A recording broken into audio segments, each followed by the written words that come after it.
Assalamualaikum warahmatullahi wabarakatuh. Apa kabar semuanya? Kembali lagi dengan channel Ilmu Pemerintahan UIN Sultan Taha Saifuddin Jambi. Baik, saya Yunita Elianda, SIPMIP. Saya salah satu dosen pengampu mata kuliah Pemerintahan Nasional semester 3. Nah, hari ini saya ingin berbagi pengetahuan mengenai kekuasaan, kewenangan, dan legitimasi. Apa itu kekuasaan, apa itu kewenangan, dan apa itu legitimasi? Yang pertama, kita akan membahas mengenai kekuasaan. Kekuasaan merupakan konsep yang sangat penting dalam ilmu sosial dan ilmu politik khususnya.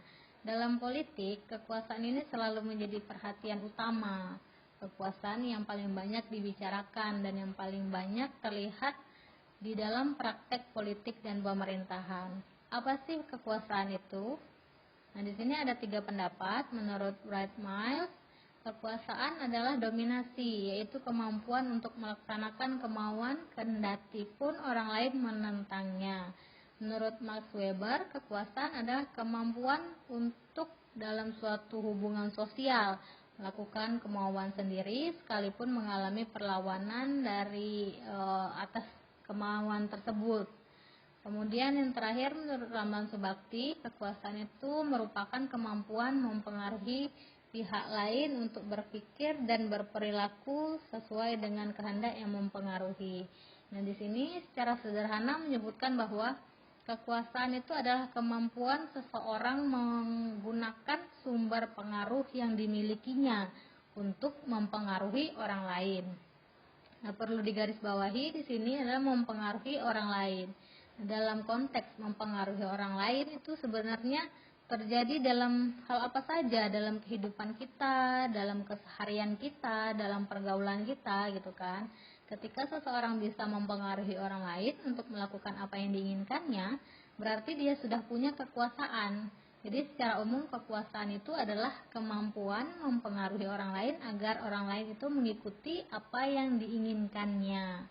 Kemudian di sini nanti kita membahas sumber-sumber kekuasaan. Nah, di sini ada 5 sumber kekuasaan menurut John Brent dan Bertrand Bevan. Yang pertama itu reward power. Nah, reward power ini kekuasaan menghargai, kekuasaan untuk memberi keuntungan positif atau penghargaan kepada orang yang dipimpin atau memberikan penghargaan kepada orang lain yang dipimpin atau dipengaruhi. Tipe kekuasaan ini memusatkan perhatian pada kemampuan untuk memberikan imbalan atas pekerjaan atau tugas yang dilakukan orang lain. Yang kedua itu coercive power, yaitu kekuasaan yang didasari karena kemampuan seseorang pemimpin itu untuk memberikan hukuman dan melakukan pengendalian terhadap orang-orang yang dipengaruhinya atau di sekitarnya, seperti itu. Yang ketiga, legitimate power atau kekuasaan sah, yaitu kekuasaan yang dimiliki seseorang pemimpin sebagai hasil dari posisinya dalam suatu organisasi atau lembaga. Yang keempat, expert power atau kekuasaan keahlian, yaitu kekuasaan yang didasarkan karena kepakaran dan kemampuan seseorang dalam suatu bidang tertentu, sehingga menyebabkan orang-orang bawahannya, misalnya kan pegawainya itu patuh karena percaya bahwa pemimpinnya itu mempunyai pengalaman, pengetahuan, dan kemahiran terhadap bidang tersebut. Yang terakhir yaitu reverend power, kekuasaan yang timbul karena karisma, karakteristik individu, keteladanan, atau kepribadian yang menarik dari si pemegang kekuasaan, seperti itu. Nah, selanjutnya kita akan membahas mengenai sudut pandang kekuasaan. Nah, di sini ada 2 sudut pandang. Yang pertama yaitu sudut pandang positif dan negatif. Kekuasaan itu dipandang positif ketika pemegang kekuasaan tertinggi yang dapat mempengaruhi dan mengubah pemikiran orang lain atau kelompok untuk melakukan sesuatu tindakan yang diinginkan oleh pemegang kekuasaan dengan sungguh-sungguh atau bukan karena paksaan baik secara fisik maupun mental. Nah, yang kedua itu kekuasaan bersifat negatif atau dipandang negatif. Pemegang kekuasaan dengan cara paksaan atau tekanan baik secara fisik maupun mental. Nah, biasanya pemegang kekuasaan ini tidak memiliki kecerdasan intelektual dan emosi yang baik, Selanjutnya kita membahas kewenangan. Apa itu kewenangan?